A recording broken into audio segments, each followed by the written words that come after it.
Class audio video proper है क्या, बताना बच्चों एक बार।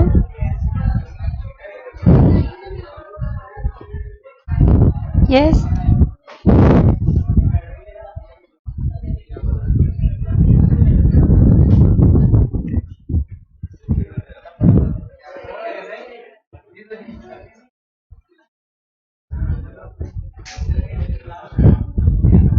अपन ने ओपीसी का टॉपिक लिया था कल, है ना, 1 पर्सन कंपनी। तो 1 पर्सन कंपनी में मिनिमम कितने मेंबर, 1, मैक्सिमम कितना, 1। क्या माइनर इसका नॉमिनी है, मेंबर बन सकता है? क्या सेक्शन 8 कंपनी इसमें कन्वर्ट हो सकती है? क्या एनबीएफसी एक्टिविटीज में पार्टिसिपेट कर सकती है? नहीं कर सकती है। ठीक है। ओपीसी में मेंबर या नॉमिनी बनने के लिए 3 शर्तें थी, कौन कौन सी थी? एक तो होना चाहिए नेचुरल पर्सन जैसे कि अपन, और एक इंडियन सिटीजन, और तीसरा वेदर इंडियन रेजिडेंट और not but has stayed in India for at least 120 days in the previous year. ठीक है। तो वहां पर हमने बोला कि भाई मेंबर या नॉमिनी बनने के लिए ये रिक्वायरमेंट पूरी करनी जरूरी है। अच्छा एक चीज बताना, यहाँ पर एक अकेला मेंबर है, उसकी डेथ हो गई तो क्या कंपनी बंद हो जाएगी? क्या कॉन्सेप्ट लेके आए थे यहाँ पे अपन? नॉमिनी का। नॉमिनी का नाम कहाँ पे देना पड़ता है? एमओए में, मेमोरेंडम ऑफ एसोसिएशन में। अच्छा ओपीसी जो है उसने अगर रिक्वायरमेंट को पूरा नहीं किया, सेक्शन 262 फॉलो नहीं किया, तो पेनल्टी कितनी थी? 10,000 रुपए, और जितने दिन तक 1,000 पर डे एक्स्ट्रा लगेगी। याद आ रहा है? तो यही चीजें हमने यहाँ से तो पढ़ ली थी, एक बार अपन लेने जा रहे हैं आईसीआई से। आईसीआई डाउनलोड कर ली थी ना यूनिट CP5। ओपीसी में यहां से लेते हैं, चलो। डेफिनेशन 3(1) ये कहती है कि ओपीसी क्या है, प्राइवेट लिमिटेड कंपनी के रूप में बनाई जाएगी with minimum paid up capital as may be prescribed and have at least 1 member.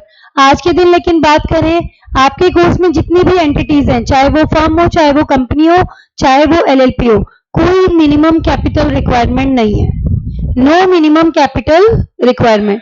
पहले हुआ करती थी कि प्राइवेट में कम से कम 1 लाख और पब्लिक में कम से कम 5 लाख होने चाहिए। आज के दिन बात करो तो कोई मिनिमम कैपिटल रिक्वायरमेंट नहीं है। 2015 में हटा दिया गया था अमेंडमेंट से। अब क्या दिखा है?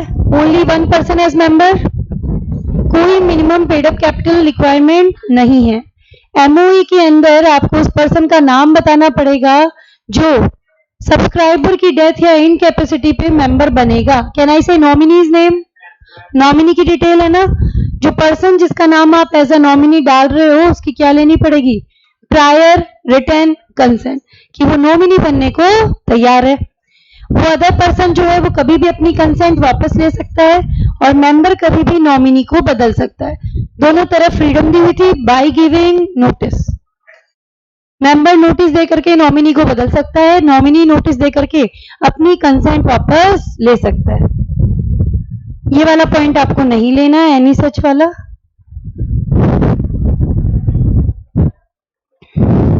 ये रहने देना।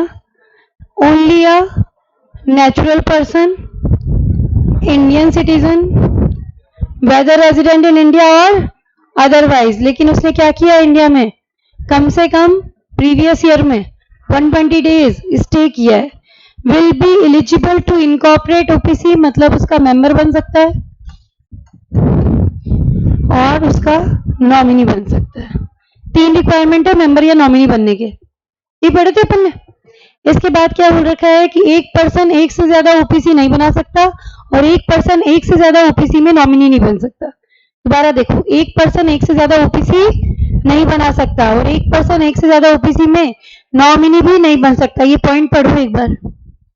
मैम अगर नॉमिनी अपनी कंसेंट वापस ले लेता है और मेंबर की डेथ हो गई तो नॉमिनी कौन बनेगा? जैसे ही नॉमिनी कंसेंट वापस लेता है, दूसरा पर्सन आप पे आपको एज ए नॉमिनी अपॉइंट करना पड़ता है मेंबर को। ठीक है, यही लिखा हुआ है। एक बंदा एक से ज्यादा ओपीसी नहीं बना सकता, एक से ज्यादा ओपीसी में नॉमिनी नहीं बन सकता, माइनर ओपीसी का मेंबर या नॉमिनी नहीं बन सकता। पढ़ा था अपन ने। ये कंपनी जो है सेक्शन 8 कंपनी में कन्वर्ट नहीं हो सकती। क्यों? दोनों का ऑब्जेक्ट बिल्कुल अलग अलग है। सेक्शन 8 वाली तुम्हारी एनपीओ की फॉर्म में है, और ये वाली जो है एक अकेला पर्सन चला रहा है, तो इसका उद्देश्य क्या है? प्रॉफिट कमाना। ठीक है, तो कन्वर्जन पॉसिबल नहीं है, लेकिन ये प्राइवेट या पब्लिक कंपनी में कन्वर्ट हो सकती है।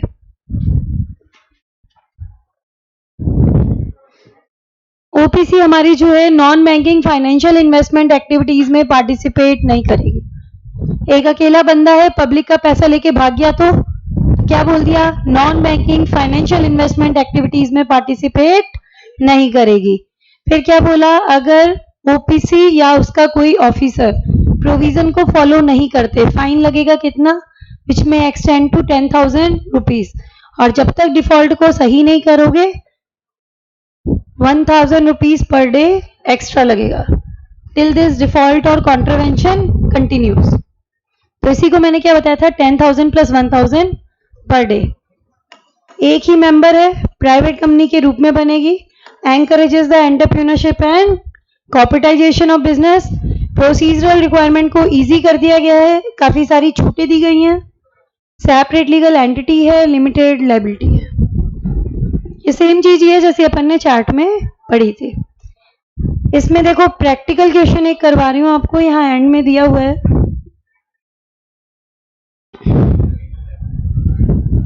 नवीता करके, नवीन और नवीता, हाँ ये रहा क्वेश्चन नंबर 7। देखो बेटा एक बार, पेज नंबर तुम्हारा चल रहा है 5.36।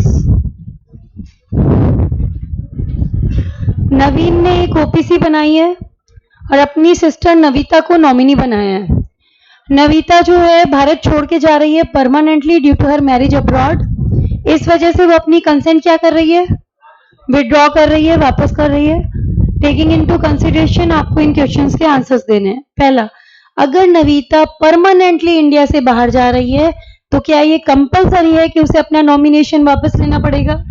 बिल्कुल लेना पड़ेगा, क्योंकि एक कंडीशन ये भी थी कि भाई कम से कम 120 दिन भारत में रहने वाली होनी चाहिए, जबकि ये तो पूरी तरीके से बाहर जा रही है ना, तो वो रिक्वायरमेंट पूरी नहीं हो पाएगी। फिर क्या बोला? अगर नवीता बाहर तो जा रही है लेकिन status of resident of India अभी भी पूरा कर रही है। भाई रेजिडेंट की डेफिनेशन तो 182 डेज है, बताई थी मैंने आपको। ठीक है, 182 डेज इंडिया में रह ली, हम तो कहते हैं 120 दिन भी रह ली तो वैलिड है। 120 दिन भी रह ले तो फिर नॉमिनी की तरह कंटिन्यू कर सकती है। भाई नेचुरल पर्सन तो है ही, इंडियन सिटीजन भी है, ठीक है, बस वो 120 दिन वाली रिक्वायरमेंट थी, वो भी अगर पूरी कर रही है तो ठीक है, अलाउड है, नॉमिनी की तरह कंटिन्यू कर सकती है। ठीक है, हाँ बेटा। किस वाले केस में? फर्स्ट में तो इसने बोला था कि देखो living India permanently then it is compulsory. Yes it is compulsory, पूरी तरीके से जा रही है, परमानेंटली का मतलब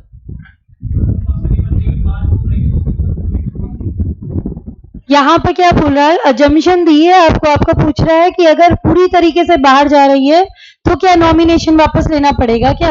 उस केस में तो अज्यूम करोगे कि पूरी तरह से बाहर जा रही तो एक दिन भी नहीं रहेगी।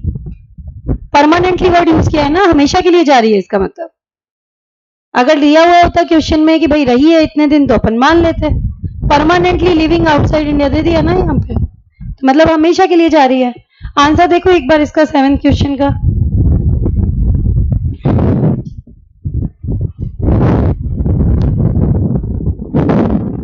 पहले में क्या बोला कि हाँ भाई पूरी तरीके से बाहर जा रही है तो मैंडेटरी है, इनको क्या करना पड़ेगा? अपना नॉमिनेशन वापस लेना पड़ेगा, क्योंकि 3 चीजें पूरी होनी चाहिए, natural person, Indian citizen, resident in India और नॉट। लेकिन उसने 120 दिन स्टे किया है, वो करेक्शन कर देना यहाँ पे। ये आंसर पुराने की तरीके से दे दिया इन्होंने, नेक्स्ट में तो कर दिया इन्होंने। यस, नवीता कंटिन्यू कर सकती है क्योंकि उसने स्टेटस मेंटेन किया है रेजिडेंट ऑफ इंडिया का, और कम से कम कितने दिन रहना जरूरी होता है? 120 दिन। तो वो रह रही है तो फिर ठीक है, कोई दिक्कत नहीं है। ठीक है ना?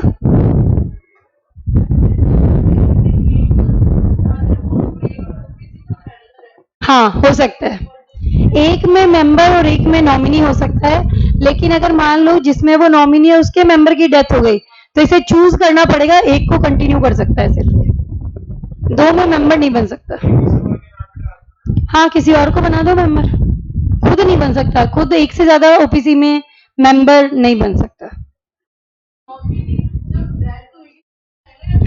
Only at the time of death, only at the time of death. Nominee feature में कब आएगा? Only at the time of death. उससे पहले पहले तो कौन संभाल रहा है? मेंबर। लिखा हुआ यही होता है कि मेंबर की अगर डेथ हो गई, उसके साथ कोई मिस हैपनिंग हो गई, तो ये बंदा बिजनेस संभालेगा। नॉमिनी फीचर में ही कब आता है? After death.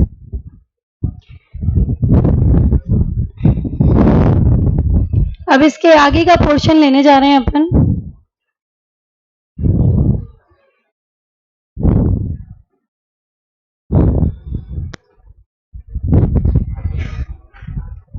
प्राइवेट कंपनी करवा रही हूं तुम लोग को। सेक्शन नंबर क्या है? 268। इंपॉर्टेंट लगा लेना, केस स्टडी भी आती है। सेक्शन नंबर 268 याद किससे करोगे? RLP। RLP मतलब, R मतलब रेस्ट्रिक्शन है on transfer of shares, L मतलब लिमिट लगी हुई है, मैक्सिमम कितने बंदे हो सकते हैं? 200। और P मतलब प्रोहिबिशन है। प्रोहिबिट क्या कर रहे हैं कि पब्लिक को इनवाइट नहीं कर सकती कि आप हमारी सिक्योरिटीज में पैसे लगाओ। RLP प्राइवेट कंपनी जो है 268 में ऐसी कंपनी जिसके आर्टिकल्स में रेस्ट्रिक्शंस होते हैं। वो रेस्ट्रिक्शंस क्या है? ट्रांसफर ऑफ शेयर्स पर। इजीली ट्रांसफर नहीं होते शेयर्स, जैसे कि पब्लिक कंपनी के तो फ्रीली ट्रांसफरेबल होते हैं ना, आप स्टॉक एक्सचेंज में चाहो तो शेयर्स को बेच सकते हो। यहाँ क्या दिया हुआ है देखो, restricts the transfer of shares. पहला एल का क्या मतलब है? लिमिट, मैक्सिमम कितने मेंबर्स हो सकते हैं? 200। Accept in case of OPC. OPC भी प्राइवेट कंपनी के रूप में बनती है, लेकिन वहां मिनिमम भी 1 है, मैक्सिमम भी 1 है।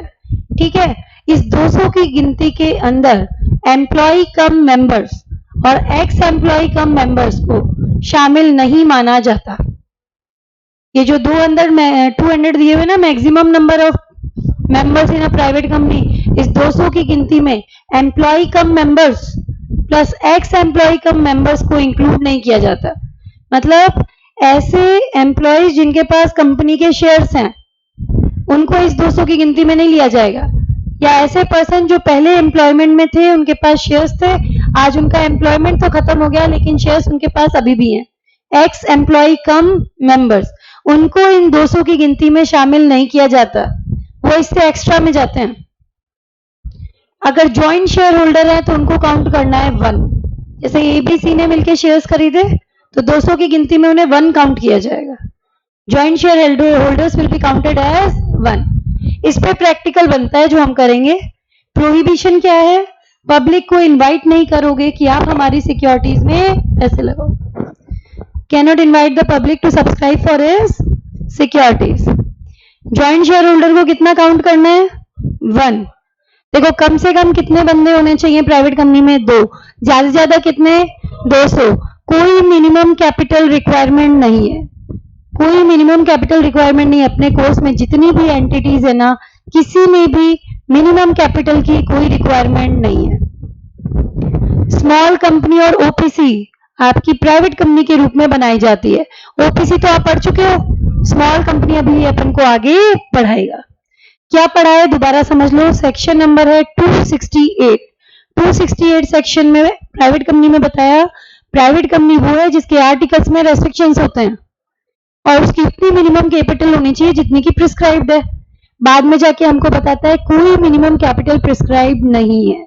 RLP, R मतलब restriction on transfer of shares, L मतलब लिमिट, मैक्सिमम कितने हो सकते हैं? 200। इस 200 के अंदर एम्प्लॉय कम मेंबर्स और एक्स एम्प्लॉय कम मेंबर्स को शामिल नहीं किया जाएगा। ज्वाइंट शेयर होल्डर्स को 1 काउंट किया जाएगा। ठीक है। P मतलब प्रोहिबिशन, पब्लिक को इनवाइट नहीं करेगी कि हमारी सिक्योरिटीज में पैसे लगाओ। ये पब्लिक के बीच में नहीं जा सकती प्राइवेट कंपनी। ठीक है, तो ये इन्होंने यहाँ पे बताया। अब इसको एक बार तो पहले आईसीआई से लेते हैं, फिर अपन इसका प्रैक्टिकल करेंगे।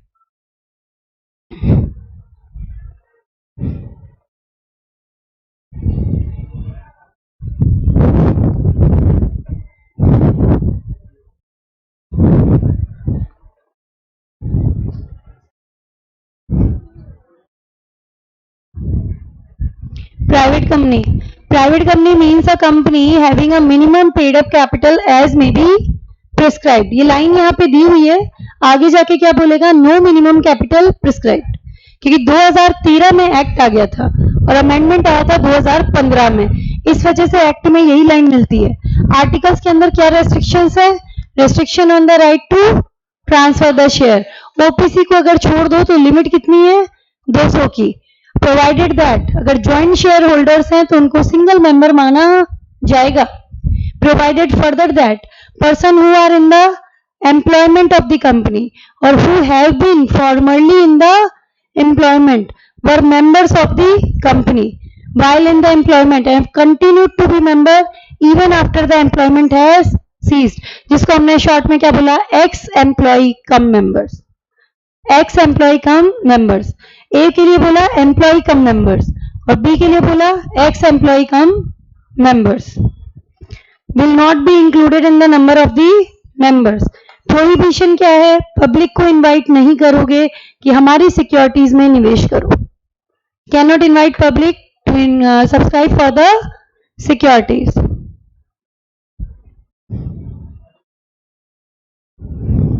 नो मिनिमम कैपिटल रिक्वायरमेंट, कम से कम कितने जने, 2, ज्यादा कितने, 200।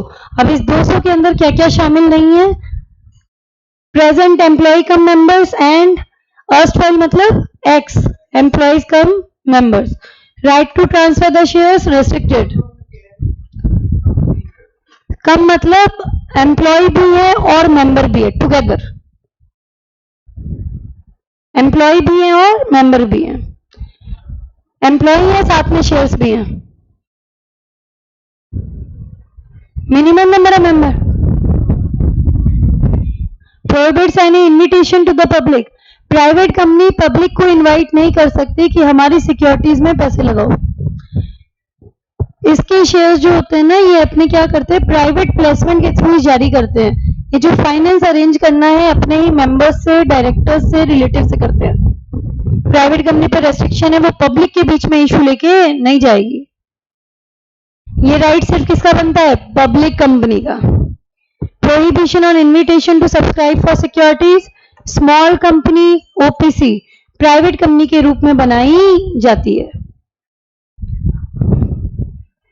समझ आई बात की नहीं आई, बता बेटा।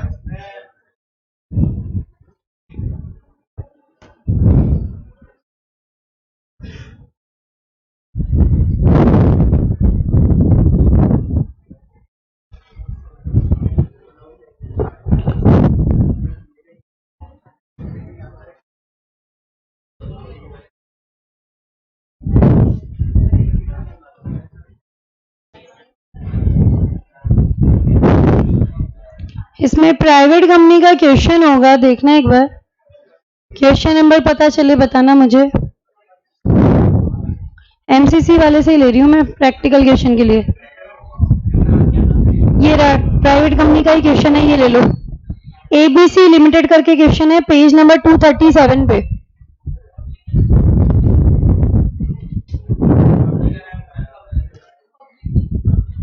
एक आपकी कंपनी है पब्लिक कंपनी एबीसी लिमिटेड, जिसके अंदर कितने मेंबर्स हैं, 245, और उनकी डिटेल इस तरीके से है। 190 तो डायरेक्टर और रिलेटिव, 15 एम्प्लॉइज हैं, 20 एक्स एम्प्लॉइज हैं, 20 अदर्स हैं, और 20 अदर्स जो हैं उनमें कैसे हैं, 10 ज्वाइंट होल्डर्स हैं, holding jointly in the name of father and sun.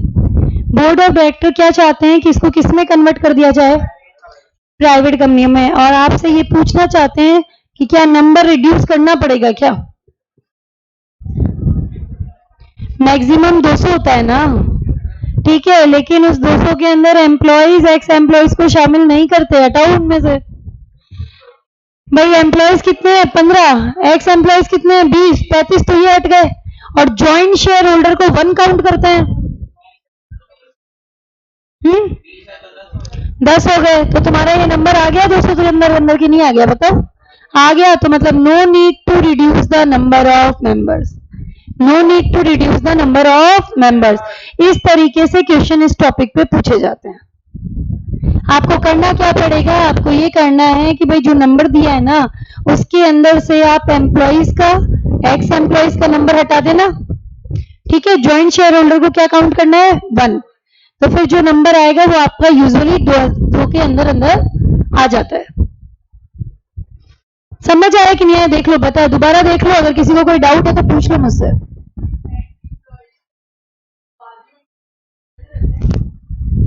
Employment में थे, उनके पास कंपनी के शेयर्स थे, आज के दिन एम्प्लॉयमेंट तो खत्म हो गया लेकिन शेयर्स उनके पास अभी भी है। एक्स एम्प्लॉय कम मेंबर्स, क्या 10 हटा दो ना इसके भाई, 35 और 10 ये कितने 45 हट गए, 200 आ गए, तो 200 तक तो अलाउड है ना, 200 तक अलाउड है। तुमने क्या किया, तुमने एम्प्लॉयज का नंबर हटा दिया, एक्स एम्प्लॉयज का नंबर हटा दिया, ज्वाइंट शेयर होल्डर को 1 काउंट कर लिया, तो 10 यहां से हट गए, दिया हुआ था ना यहाँ पे 10 ज्वाइंट होल्डर्स हैं, तो 10 यहां से हट गए, तो नंबर कितना हो जाएगा एग्जैक्टली 200, तो 200 तो अलाउड है ना, तो no need to reduce the number. ये देखो विद इन आ गया ना रेंज, 200 में आ गया कि नहीं आ गया। तो ज्वाइंट शेयर होल्डर जो थे उनको क्या किया, 10 कपल है, फादर एंड सन करके था ना, तो उनको 10 काउंट किया है, डायरेक्टर एंड रिलेटिव को ले लिया, और एम्प्लॉइज एक्स एम्प्लॉइज को लेते नहीं है तो उनको छोड़ दिया। टोटल कितने हो गए 200, 200 अलाउड है। प्रोविजन में क्या दिया है देखो, सेक्शन 268 के बारे में बता के आना पड़ेगा। प्राइवेट कंपनी कौन सी होती है, which has minimum paid up capital as may be prescribed by its article except in OPC, maximum कितने हो सकते हैं 200। ज्वाइंट शेयर होल्डर को सिंगल मेंबर काउंट किया जाएगा, तो person in the employment of the company है, या फिर जो पहले एम्प्लॉयमेंट में थे मेंबर्स थे, आज के दिन एम्प्लॉयमेंट तो खत्म हो गया लेकिन शेयर्स अभी भी है उनके पास, इनको 200 की गिनती में काउंट नहीं किया जाएगा। अकॉर्डिंगली काउंट करके बता दिया कि नंबर 200 से ज्यादा नहीं आ रहा, so no need of reduction of number of members. Clear है कि नहीं है बताओ बेटा, समझ आ गई। प्राइवेट कंपनी पे इस तरीके के क्वेश्चन आते हैं।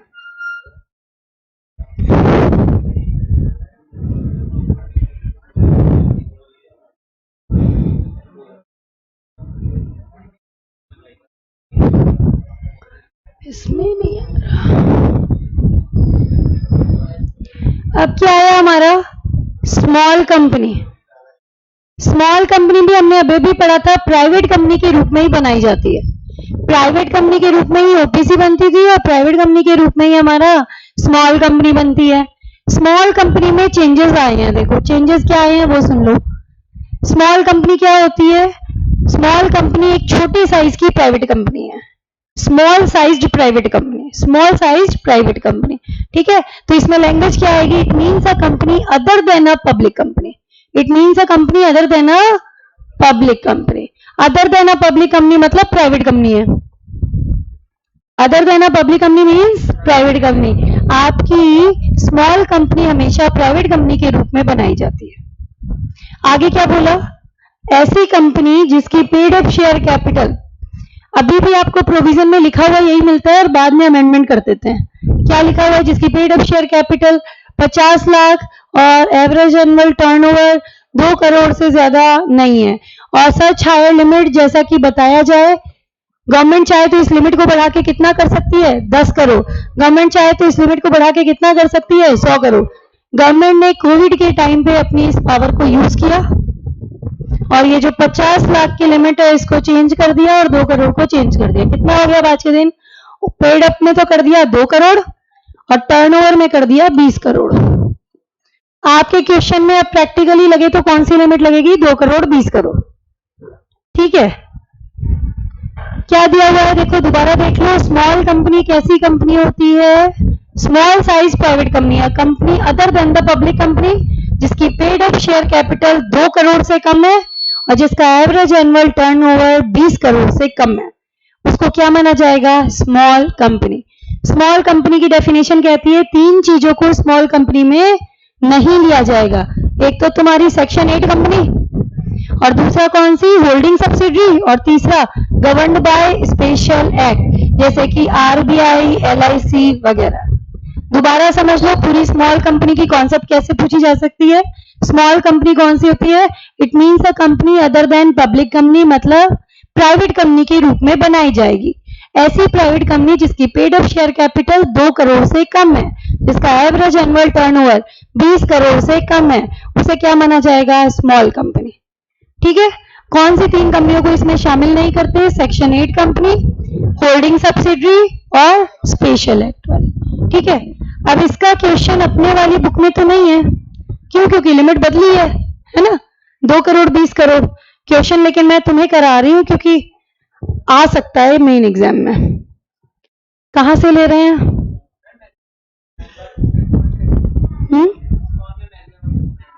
स्मॉल वाले में प्राइवेट कंपनी के रूप में ही है, मैक्सिमम वही लगेगा 200।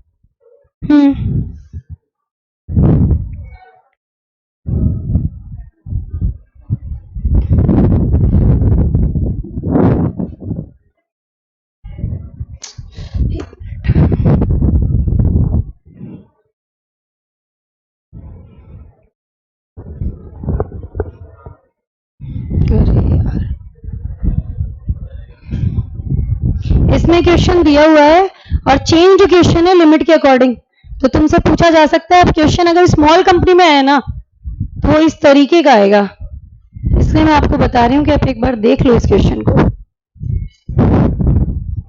आई थिंक प्रिलिमिनरी में ही दिया हुआ था, let me recall it.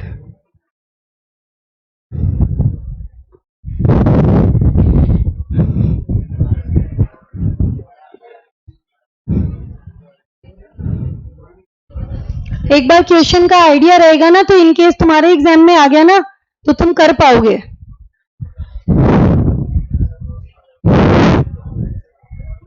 Question देखो, टेस्ट योर नॉलेज करके आ रहा है, पेज नंबर 1.24 पे। अपनी बुक का क्वेश्चन नहीं है, इंटर की मॉड्यूल का है। आप देखो स्मॉल कंपनी में अगर ये क्वेश्चन पूछेगा ना तो इस तरीके का आपके एग्जाम में डाल सकता है, क्योंकि लिमिट अपनी चेंज हुई है। कैसा दिया हुआ देखो, एक बार पढ़ो इसको। एमएनपी प्राइवेट लिमिटेड एक कंपनी है, registered under companies act 2013। Paid up share capital कितनी है? 70 लाख और टर्नओवर कितना है? 30 करोड़। आपको ये बताना है स्मॉल कंपनी क्या होती है, फिर इनका आंसर करना है कि क्या एमएनपी प्राइवेट लिमिटेड को स्मॉल कंपनी का स्टेटस मिल सकता है, और अगर आपका आंसर क्या होता अगर टर्नओवर 15 करोड़ होता। आप देखो वर्ड यूज्ड इज एंड, दोनों रिक्वायरमेंट पूरी होनी चाहिए। पेड अप शेयर कैपिटल किससे कम? 2 करोड़, तो 2 करोड़ से कम है, ठीक है। और टर्नओवर तुम्हारा होना चाहिए था 20 करोड़ से कम, ठीक है, लेकिन वो 20 करोड़ से ज्यादा है।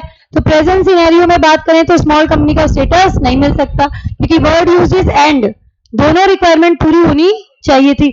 अब अगर बोलते हैं कि अगर टर्नओवर 15 करोड़ होता तो दोनों रिक्वायरमेंट पूरी हो जाती, पेड अप भी 2 करोड़ से नीचे आ जाती, टर्नओवर भी 20 करोड़ से नीचे आ जाता, तो फिर इसे स्मॉल कंपनी का स्टेटस मिल जाता। स्मॉल कंपनी को कई सारी छूटें मिलती हैं, एग्जेम्पशन मिलती है, जिसकी वजह से यहाँ पर स्मॉल कंपनी का स्टेटस लिया जाता है। आंसर कैसे दिया इन्होंने देखो, सबसे पहले तो वही लिमिट दी हुई है जो पुरानी चल रही थी, याद करो 50 लाख 2 करोड़, याद आ रही है, और बढ़ा करके कितनी की जा सकती है? 10 करोड़ और 100 करोड़। ये तो पुरानी लिमिट है, आगे जाके बता देगा कि ये चीज बदल चुकी है। होल्डिंग सब्सिडरी पे नहीं लगती, सेक्शन 8 कंपनी पे नहीं लगती, जो स्पेशल एक्ट के अंदर बनी है उन कंपनीज पर एप्लीकेबल नहीं होती। फिर इन्होंने ये बोला है, ये पोर्शन ये पढ़ो, एज पर कंपनीज स्पेसिफिकेशन और definition rules 2014 for the purpose of sub clause 1 and 2 section 285। अब लिमिट बढ़ गई है कितनी? Paid up capital and turnover of small company shall not exceed rupees 2 crore and 20 crore respectively, और अकॉर्डिंगली इन्होंने आंसर दिया है। ठीक है, तो पहले वाले केस में तो स्टेटस नहीं मिल पाएगा क्योंकि टर्नओवर वाली रिक्वायरमेंट पूरी नहीं हो पा रही है, लेकिन सेकंड वाले केस में स्टेटस मिल जाएगा। क्लियर है क्या बताओ? अब लिमिट कितनी तुम्हें याद रखनी है प्रैक्टिकल में? 2 करोड़ 20 करोड़ याद रहेगा, 2 करोड़ 20 करोड़, और इसी के अकॉर्डिंग आपका क्वेश्चन बनेगा। अब एक बार अपन अपनी आईसीआई बुक पे आ रहे हैं।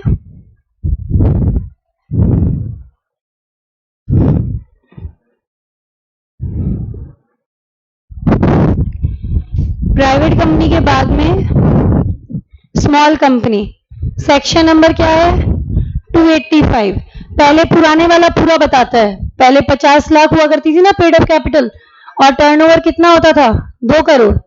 ठीक है, अब इसको कितना कर दिया गया है, paid up capital and turnover of small company shall not exceed how much, 2 crore and 20 crore respectively. Specification of definition detail amendment rule 2021 1/4/2021 से चेंज आया है।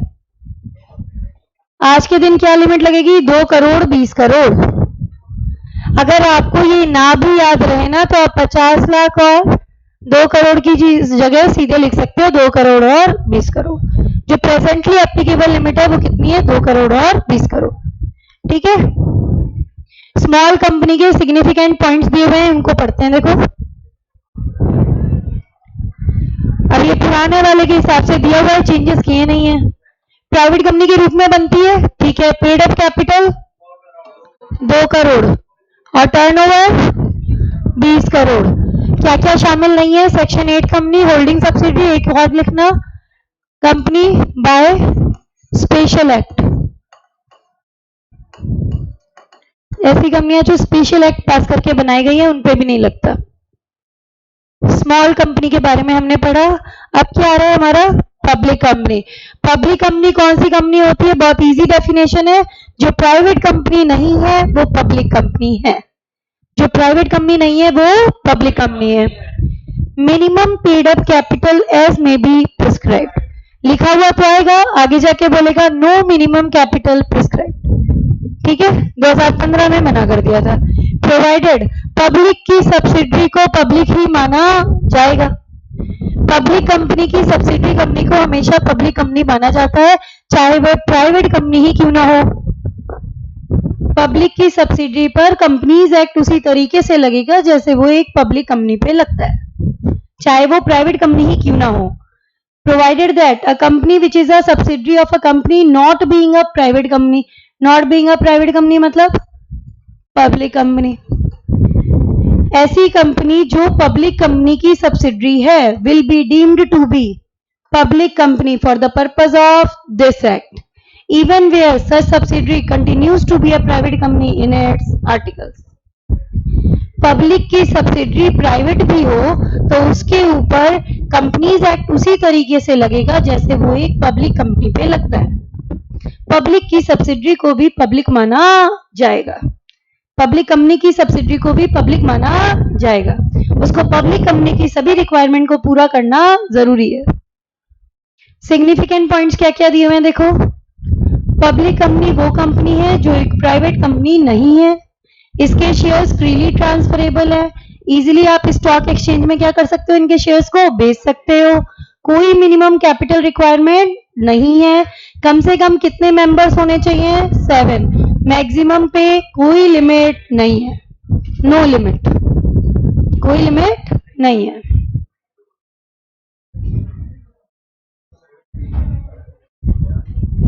Subsidiary of public company deemed to be a public company, public की subsidiary को भी public माना जाएगा। Section 31A, भाई 3 section है, 31A, 31B, 31C। 31A कहता है 7 और मोर पर्सन लॉफुल ऑब्जेक्ट के लिए पब्लिक कंपनी बना सकते हैं। 31B कहेगा 2 और मोर पर्सन किसी लॉफुल ऑब्जेक्ट के लिए प्राइवेट कंपनी बना सकते हैं। 31C कहता है 1 पर्सन लॉफुल ऑब्जेक्ट के लिए ओपीसी बना सकता है। दोबारा सुन लो, मिनिमम नंबर की रिक्वायरमेंट सेक्शन 3 में दी हुई है। 31A कहता है 7 और मोर पर्सन लॉफुल ऑब्जेक्ट के लिए पब्लिक कंपनी बना सकते हैं। 31B कहता है 2 और मोर पर्सन लॉफुल ऑब्जेक्ट के लिए प्राइवेट कंपनी बना सकते हैं, और 31C कहता है 1 पर्सन लॉफुल ऑब्जेक्ट के लिए ओपीसी बना सकता है। ठीक है, अब हमारा आ रहा है on the basis of control, on the basis of number. समझ में आ गए क्या ये बताओ। ओपीसी समझी तुमने पहले, मिनिमम भी 1 मैक्सिमम भी 1। हम आए प्राइवेट कंपनी पे, RLP restriction on transfer of share, maximum limit 200, क्या शामिल नहीं है, employee cum members, ex employ cum members, joint share holder को कितना मानोगे 1 मानोगे। ठीक है, prohibition on inviting the public to subscribe for the securities, RLP. ठीक है, उसके बाद में हमने बात की थी small company. Small company they are not the public company, they are other than public company, private company के रूप में ही स्मॉल कंपनी बनाई जाती है। ऐसी प्राइवेट कंपनी जिसकी paid up share capital 2 crore से ज्यादा नहीं है, एवरेज एनुअल टर्नओवर 20 करोड़ से ज्यादा नहीं है, उसको हम क्या बोलेंगे? Small company. 3 को इसमें शामिल नहीं किया जाता। Section 8 company, holding subsidiary governed by special है। पब्लिक कंपनी पे आ गए। Public company means a company who has minimum paid up capital as may be prescribed।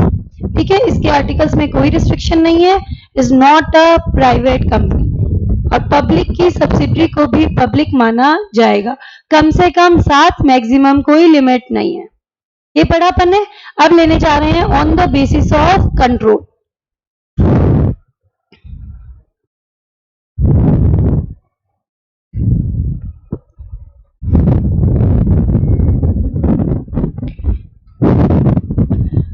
Public company के बारे में हम पढ़ चुके हैं, ऑलरेडी करा दिया मैंने आपको। शेयर्स आर फ्रीली ट्रांसफरेबल, कोई लिमिट नहीं है। हम लेने जा रहे हैं on the basis of control.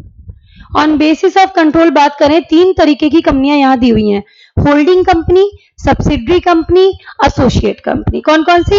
Holding company, subsidiary company, associate company. Holding company कौन सी होती है? होल्डिंग कंपनी जो है हमारी डिफाइंड है सेक्शन 246 में।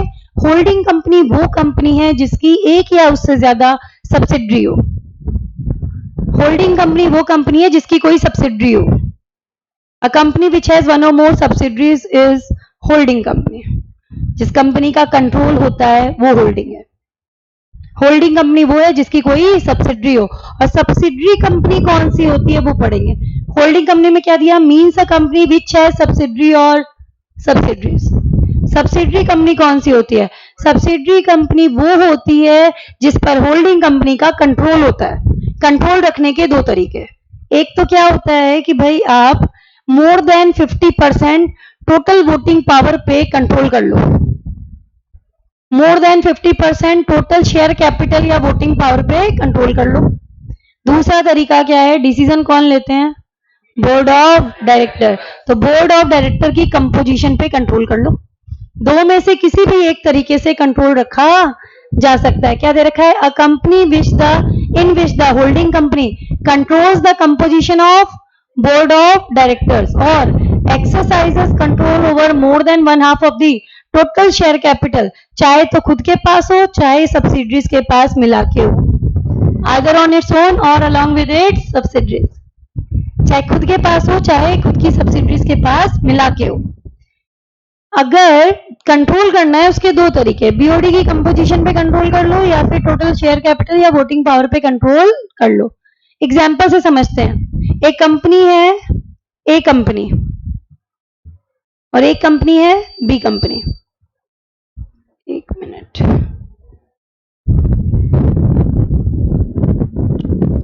एक कंपनी है ए कंपनी और एक कंपनी है बी कंपनी। ए कंपनी के पास बी कंपनी के 75% शेयर्स हैं।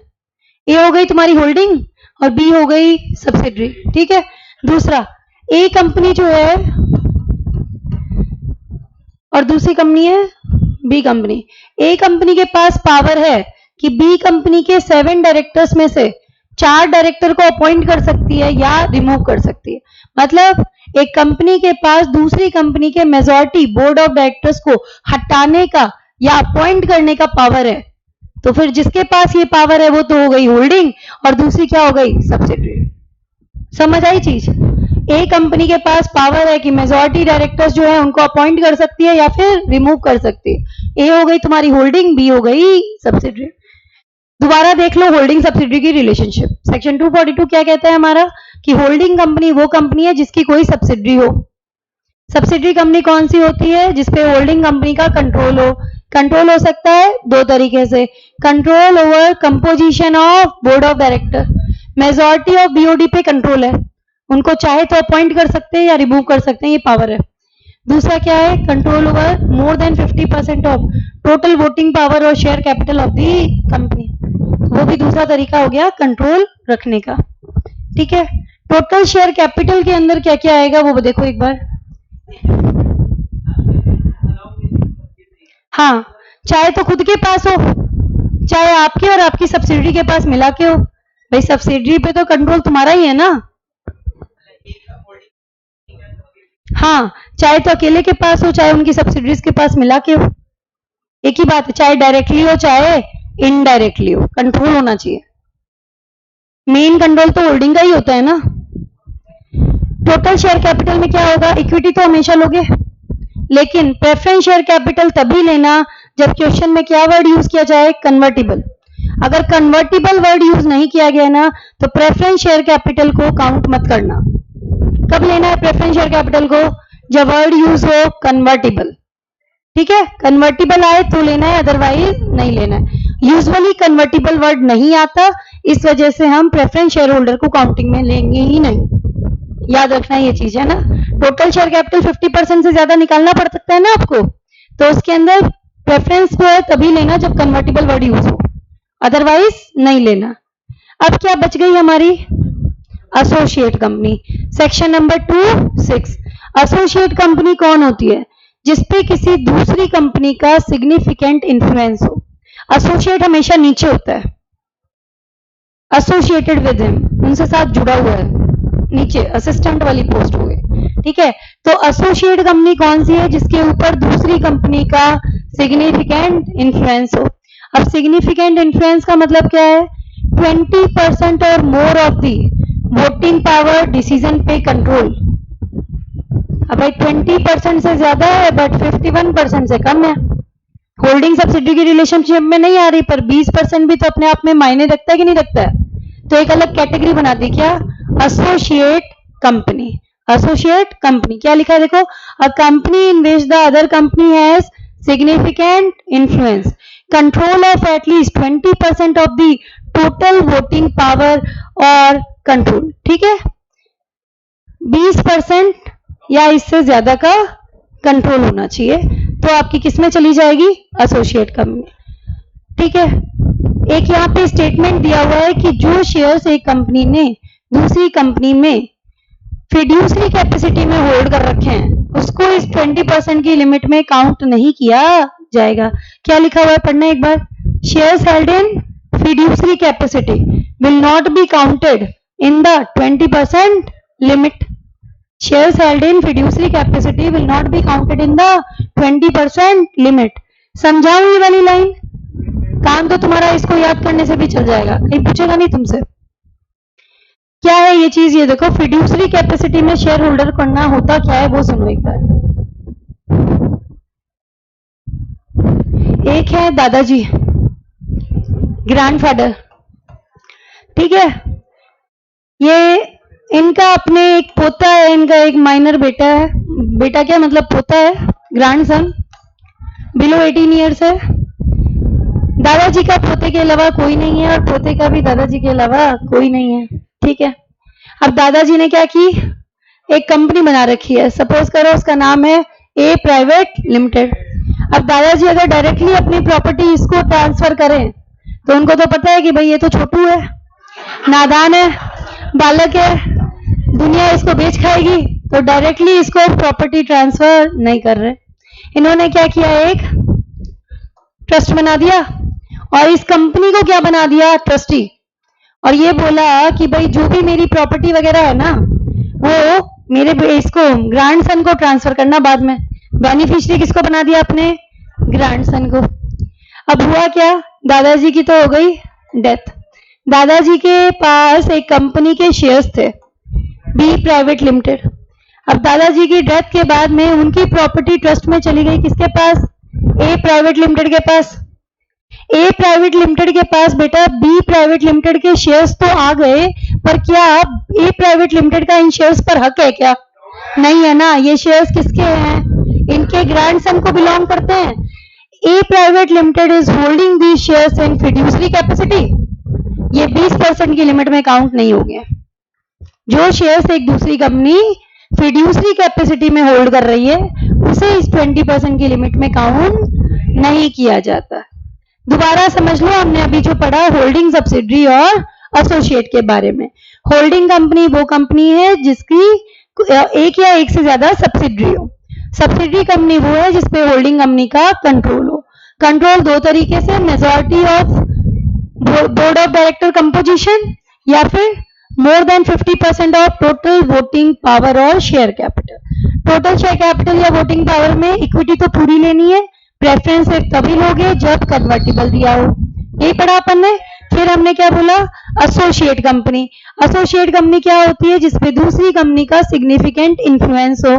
सिग्निफिकेंट इन्फ्लुएंस मतलब 20% और मोर पे कंट्रोल होना चाहिए। 20% या उससे ज्यादा का कंट्रोल है लेकिन 51 से कम है, होल्डिंग सब्सिडी की रिलेशनशिप नहीं बन पा रही।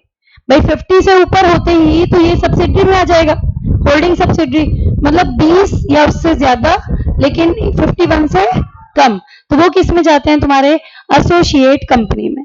जो शेयर्स एक कंपनी ने दूसरी कंपनी में फिड्यूसरी कैपेसिटी में होल्ड कर रखे हैं उनको अपन इस काउंटिंग में नहीं लेंगे। याद रहेगा क्या बेटा, बताओ मुझे। ठीक है, तो आज अपन यहां तक का मैटर करो आप, आगे अपन इसके कल कंटिन्यू करते हैं।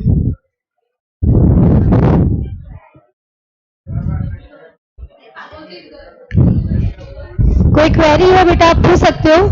Ma'am public company private company में कन्वर्ट हो सकती है क्या? यस बिल्कुल हो सकती है। जैन कुछ रिक्वायरमेंट्स होती हैं वो आपको पूरी करनी होती हैं और पूरा प्रोसीजर आपको इंटर में पढ़ाया जाएगा कि कन्वर्जन किस तरीके से पॉसिबल है। ठीक है, और कोई क्वेरी है तो बेटा बताओ आप। गायत्री, रिया, एनीवन, चंद्र प्रकाश, एनी क्वेरी बेटा?